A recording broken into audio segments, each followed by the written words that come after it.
Assalamualaikum warahmatullahi wabarakatuh. Salam, Om Swastiastu, Namo Buddhaya, Salam Kebajikan. Perkenalkan, saya Nisrina Tabris, mahasiswi dari Prodi Informatika Fakultas Teknik semester 2 Universitas Islam Aliyah Kuningan. Pertama-tama, saya ingin mengucapkan terima kasih kepada dosen mata kuliah Arsitektur dan Organisasi Komputer serta Sistem Operasi, sekaligus dosen pembimbing akademik, Ibu Nesri Latifah Zulfa MKom, yang telah memberi bimbingan dan arahan selama perkuliahan semester 2 ini. Dan Alhamdulillah pada kesempatan kali ini, saya dapat menyelesaikan tugas dengan baik dan tepat waktu. Pada slide yang kedua, yaitu pendahuluan, unsur-unsur penting dari sebuah instruksi komputer adalah opcode, di mana opcode menentukan operasi di salah satu kategori umum, yaitu sebagai berikut. Yang pertama, operasi aritmatika dan logika. Yang kedua, movement data antara dua register dan lokasi memori atau dua memori. Yang ketiga, input atau output. Dan yang keempat, control. Sumber dan tujuan referensi operan yang menentukan input dan output untuk operasi dan instruksi berikutnya yang biasanya implisit. Operan menentukan lokasi register atau memori data operan dengan jenis data, mungkin alamat, angka, karakter, atau data logika. Pada slide yang ketiga, yaitu tujuan, di mana mahasiswa dan mahasiswi mampu memahami representasi set instruksi dan jenis-jenis format instruksi, memahami implementasi set instruksi pada Pentium II, serta memahami karakteristik opcode dan fungsi opcode. Lalu yang kedua, mahasiswa dan mahasiswi dapat mengetahui jenis-jenis tipe operan yang digunakan, macam-macam mode pengalamatan dan format instruksi. Selanjutnya, latar belakang. Jika programmer menggunakan bahasa tingkat tinggi seperti Pascal dan ADA, sangat sedikit dari arsitektur dari mesin yang dapat terlihat. Salah satu batas di mana desainer komputer dan programmer komputer dapat melihat mesin yang sama adalah dengan set instruksi mesin. Dari sudut pandang desainer, set instruksi mesin menyediakan kebutuhan fungsional untuk prosesor. Penerapan prosesor adalah tugas yang sebagian besar melibatkan pada penerapan set instruksi mesin. Pengguna yang memilih untuk program dalam bahasa mesin akan menjadi mudah memahami struktur register dan memori. Pada jenis data langsung didukung oleh mesin dan fungsi dari ALU. Lalu penjelasan mengenai set instruksi mesin komputer berjalan jauh saat menjelaskan prosesor komputer. Set instruksi terdapat karakteristik mesin instruksi. Instruksi mesin atau yang disebut dengan machine instruction yang dieksekusi membentuk suatu operasi dan berbagai macam fungsi CPU. Dan kumpulan fungsi yang dapat dieksekusi CPU itu disebut set instruksi atau set instruction CPU. Berikutnya yaitu karakteristik mesin instruksi. Karakteristik mesin instruksi ada 5. Yang pertama, elemen-elemen instruksi mesin. Yang kedua, instruksi representasi. Yang ketiga, jenis-jenis instruksi. Yang keempat, jumlah alamat. Dan yang kelima, desain set instruksi. Poin yang pertama yaitu elemen instruksi mesin. Untuk dapat dieksekusi, CPU, suatu instruksi harus berisi elemen informasi yang diperlukan CPU secara lengkap dan jelas. Elemen-elemen tersebut adalah sebagai berikut. Yang pertama, operasi kode. Kode operasi berbentuk kode biner yang dikenal sebagai kode operasi atau opcode menentukan operasi yang akan dilakukan. Misalnya add, input atau output. Yang kedua, sumber operan referensi. Operasi mungkin melibatkan satu atau lebih sumber operan yang merupakan masukan untuk operasi. Yang ketiga, hasil referensi operan merupakan hasil atau keluaran operasi. Yang keempat, next instruction reference. Elemen ini menginformasikan CPU pada posisi instruksi berikutnya yang harus diambil dan dieksekusi. Berikutnya, sumber dan hasil operan dapat berada di salah satu dari ketiga bidang. Yang pertama, memori utama atau memori virtual.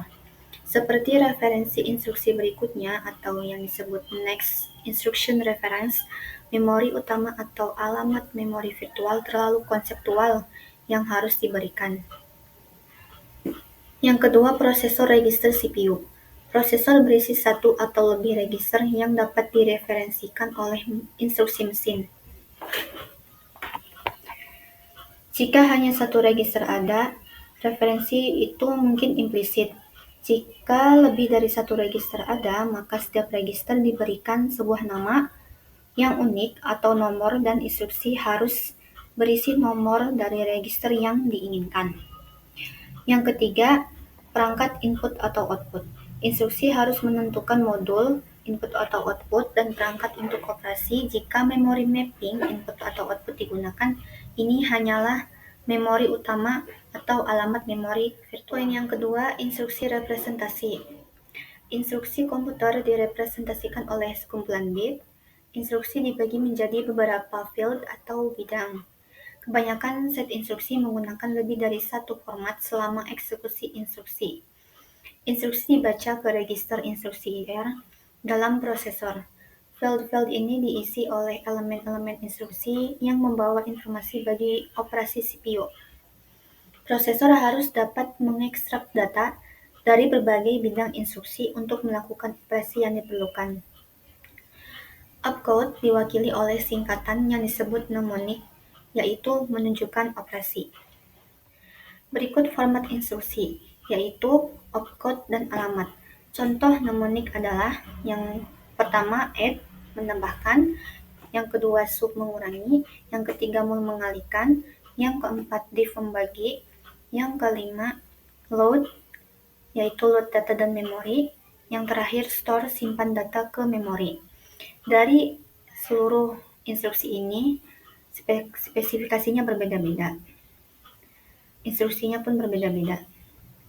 Dan instruksi dari ke-6 tersebut akan dijelaskan di poin berikutnya. Pada poin yang ketiga, yaitu jenis-jenis instruksi. Jenis yang pertama, pengolahan data atau data processing, meliputi operasi-operasi aritmatika dan logika. Untuk operasi aritmatika memiliki kemampuan komputasi untuk pengolahan data numerik, sedangkan instruksi logika beroperasi terhadap bit word sebagai bit dan bukan sebagai bilangan, sehingga instruksi ini memiliki kemampuan untuk pengolahan data lain. Jenis yang kedua yaitu perpindahan data movement, berisi instruksi perpindahan data antar register maupun modul input atau output. Untuk dapat diolah oleh CPU, maka diperlukan instruksi-instruksi yang bertugas memindahkan data operan yang dilakukan. Untuk jenis yang ketiga, penyimpanan data atau yang disebut data storage, berisi instruksi-instruksi penyimpanan ke memori. Instruksi penyimpanan sangat penting dalam operasi komputasi karena data tersebut akan digunakan untuk operasi berikutnya, minimal untuk ditampilkan pada layar yang harus diadakan penyimpanan walaupun sementara. Dan yang terakhir, program flow control atau aliran kontrol, berisi instruksi pengontrolan operasi dan percabangan. Instruksi ini berguna untuk pengontrolan status dan mengoperasikan percabangan ke set instruksi lain. Untuk poin yang keempat yaitu jumlah alamat.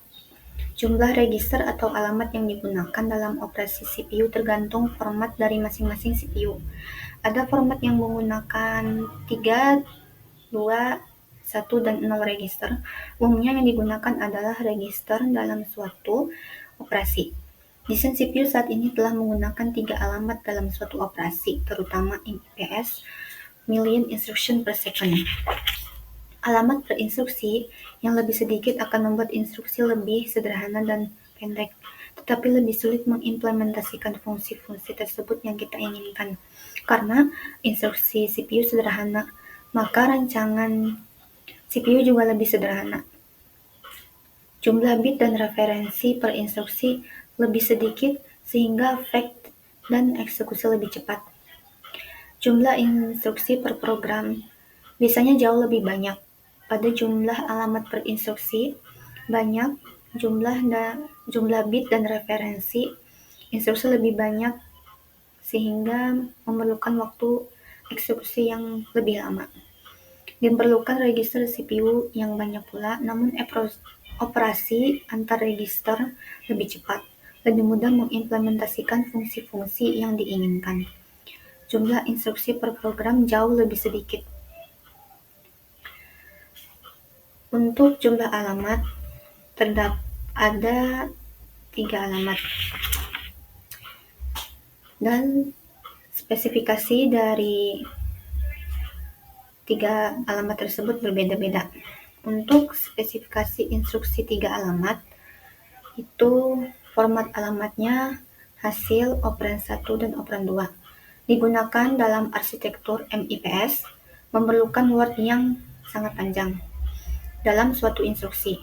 Untuk spesifikasi instruksi 2 alamat, satu alamat diisi operan terlebih dahulu, kemudian digunakan untuk menyimpan hasilnya. Tidak memerlukan instruksi yang panjang. Jumlah instruksi per program akan lebih banyak daripada 3 alamat dan diperlukan penyimpanan sementara untuk menyimpan hasil.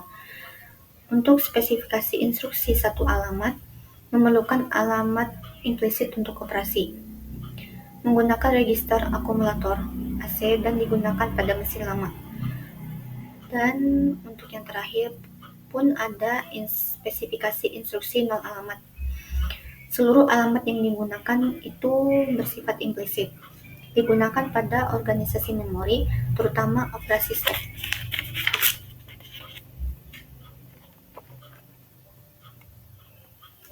Untuk yang terakhir, poin yang kelima yaitu desain set instruksi. Salah satu aspek yang paling menarik dan paling dianalisis dalam desain komputer adalah desain set instruksi. Desain set instruksi sangat kompleks karena mempengaruhi banyak aspek dari sistem komputer. Set instruksi mendefinisikan banyak fungsi dilakukan oleh prosesor dan tentunya memiliki dampak yang signifikan terhadap pelaksanaan prosesor. Set instruksi adalah cara programmer mengontrol prosesor. Hal ini merupakan persyaratan yang perlu diperhatikan programmer dalam merancang set instruksi. Berikut masalah desain dasar meliputi: yang pertama itu operasi repertoire. Seberapa banyak dan operasi yang mana disediakan dan sekompleks apa yang seharusnya. Yang kedua, tipe data. Terdapat jenis data dan format data. Yang ketiga, instruction format, di mana panjang instruksi dalam bentuk bit, yaitu dan jumlah alamat, lalu ukuran berbagai bidang. Yang keempat, register. Jumlah register prosesor yang dapat direferensikan oleh instruksi yang digunakan. Yang kelima itu addressing atau alamat, di mana mode untuk menspesifikasi alamat pada suatu operan. Kesimpulan pada materi set instruksi pertemuan 14 kali ini, set instruksi adalah instruksi mesin yang dieksekusi membentuk suatu operasi dan berbagai macam fungsi CPU. Untuk dapat dieksekusi suatu instruksi harus berisi elemen informasi yang diperlukan CPU secara lengkap dan jelas. Instruksi komputer direpresentasikan oleh sekumpulan bit. Instruksi dibagi menjadi beberapa field atau yang disebut dengan bidang. Kebanyakan set instruksi menggunakan lebih dari satu format selama eksekusi instruksi. Instruksi dibaca ke register instruksi IR dalam prosesor. Ada 4 jenis instruksi, yaitu yang pertama pengolahan data, yang kedua perpindahan data, yang ketiga penyimpanan data, dan yang keempat program flow control. Kemudian jumlah register atau alamat yang digunakan dalam operasi CPU tergantung format operasi dari masing-masing CPU. Salah satu aspek yang paling menarik dan paling dianalisis dalam desain komputer adalah desain set instruksi. Desain set instruksi sangat kompleks karena mempengaruhi banyak aspek dari sistem komputer. Terima kasih kepada semuanya yang sudah menyimak video materi yang saya bawakan pada pertemuan 14 ini. Semoga apa yang saya sampaikan kepada semuanya dapat dipahami, dan saya menyadari dengan banyaknya kurang ini saya perlu banyak belajar lebih lagi. Terima kasih. Wassalamualaikum warahmatullahi wabarakatuh.